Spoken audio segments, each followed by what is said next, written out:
Hola y bienvenidos a esta comunidad apostólica y profética.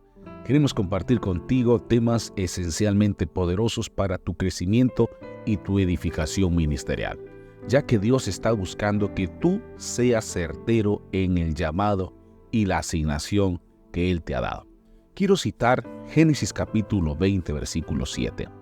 Ahora pues, devuelve la mujer a su marido, porque es profeta, y orará por ti y vivirás. Y si no la devolvieres, sabe que de cierto morirás tú y todos los tuyos. Es extraordinario cuando nosotros revisamos las Escrituras y podemos notar que en toda la Biblia, la primera vez que Dios habla de un profeta, lo hace para describir su naturaleza, su función y el resultado de este ministerio. Veamos. Número 1, su naturaleza es profeta. Número 2, su función, orará por ti. Y número 3, el resultado de su ministerio, vivirás.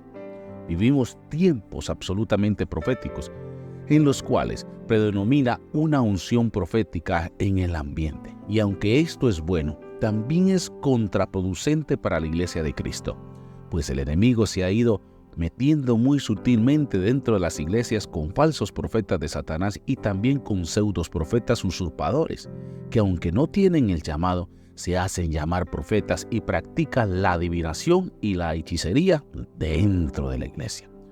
Por esta razón es muy importante conocer los rasgos principales de la naturaleza de un profeta de Dios. Abimelech tomó muy a la ligera todo el asunto de Abraham y decidió tomar a su mujer de una vez. Aunque este pastor le dijo que no era su mujer, este rey debió esperar un tiempo y dejar que las manifestaciones personales dieran a entender o se viera en Abraham. Lo primero que debemos tomar en cuenta será la evidencia de que éste se exteriorice.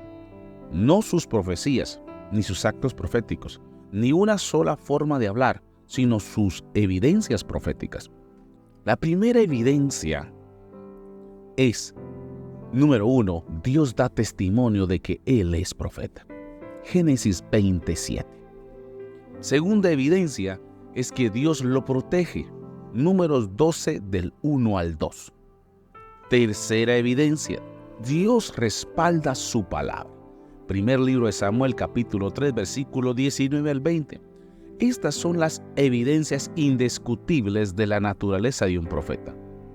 Ahora, vamos a conocer un poco más sobre este ministerio.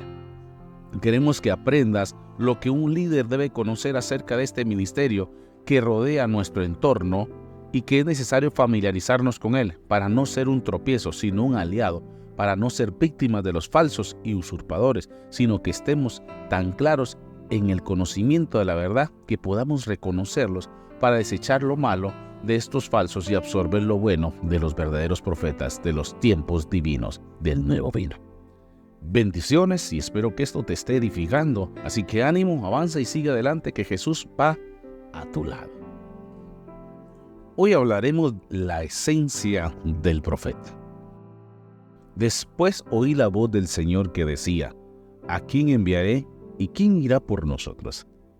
Entonces respondí yo: heme aquí, envíame a mí. Y dijo: anda y di a este pueblo, oíd bien y no entendáis, ved por cierto, mas no comprendáis. Engruesa el corazón de este pueblo y agrava sus oídos.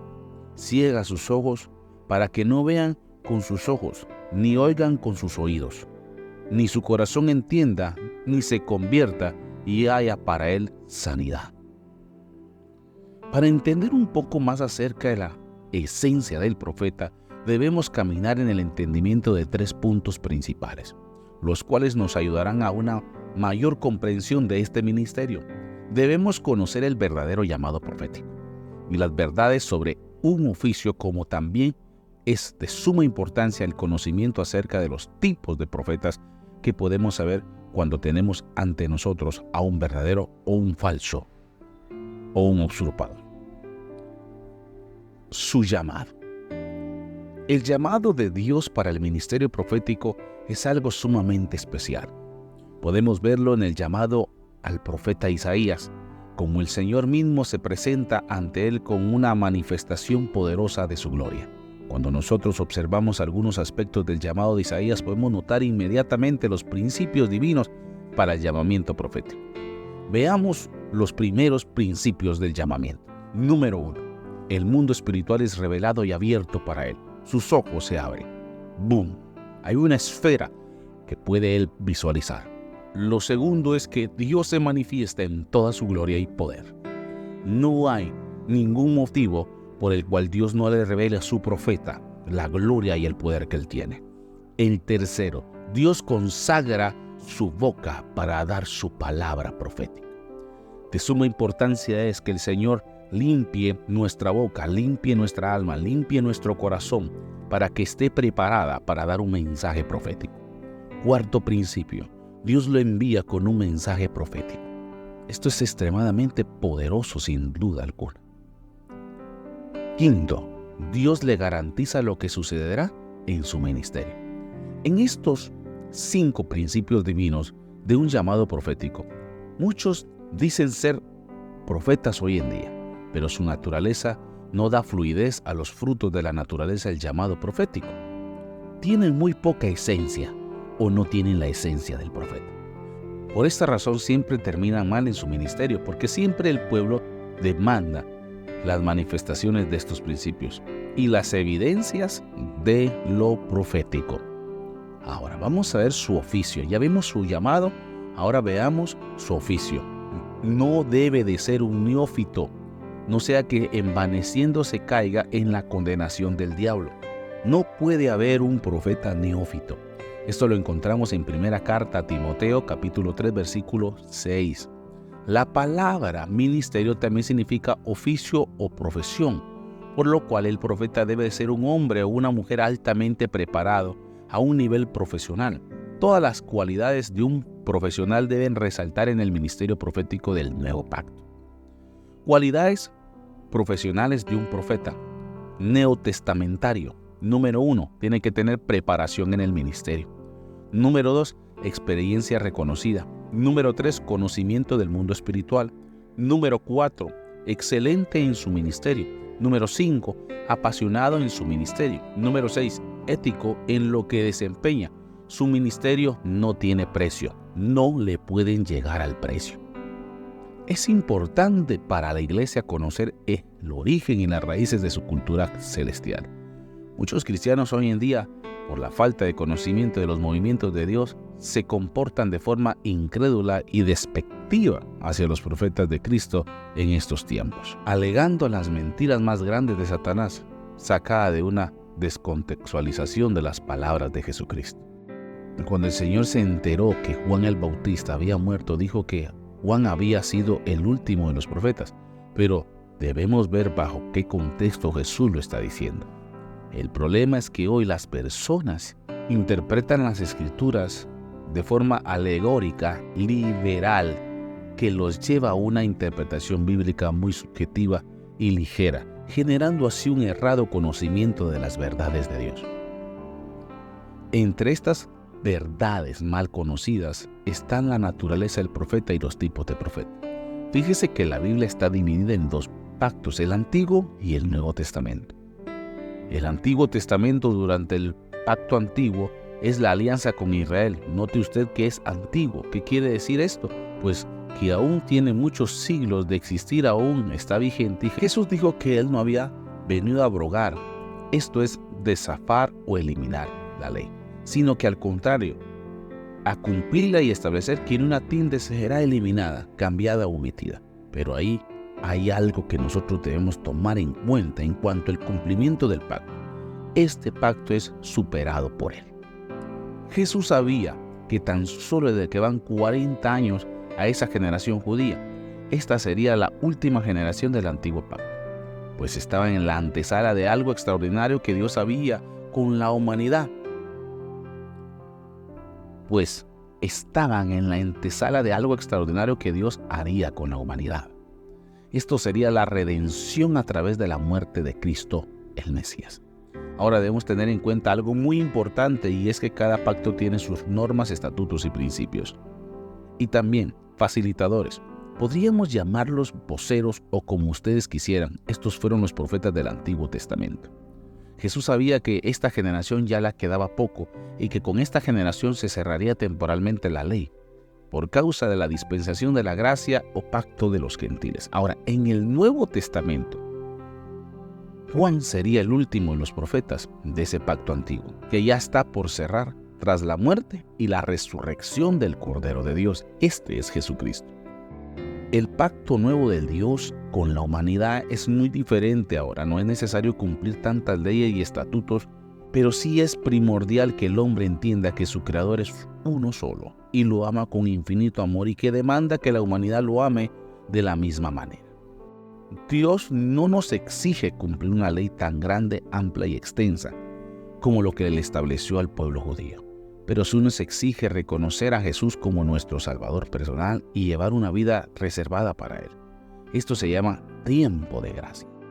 Este periodo ahora tiene nuevos voceros o facilitadores, de la misma manera que el pacto antiguo tenía como voceros el sacerdocio, los hijos de los profetas de Jehová, los salmistas, los jueces, los reyes, y de la misma manera el nuevo pacto tiene voceros, apóstoles, profetas, evangelistas, pastores y maestros, para cumplir con la obra que Jesús les encomienda. ¿Qué quiere decir esto? Esto significa que los profetas del Antiguo Testamento efectivamente llegaron hasta Juan el Bautista, pero que después de su muerte, resurrección y ascenso a los cielos, Jesús instituyó en la tierra nuevos voceros o ministerios, entre los cuales también están los profetas. Estos profetas no son como los del Antiguo Pacto. Sus funciones son otras y muy diferentes a los de los profetas del Antiguo Testamento.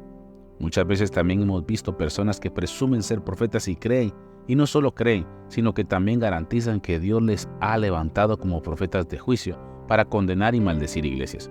Creen que son profetas como Jeremías, Elías, Zacarías, Eliseo, entre otros muchos profetas del Antiguo Testamento.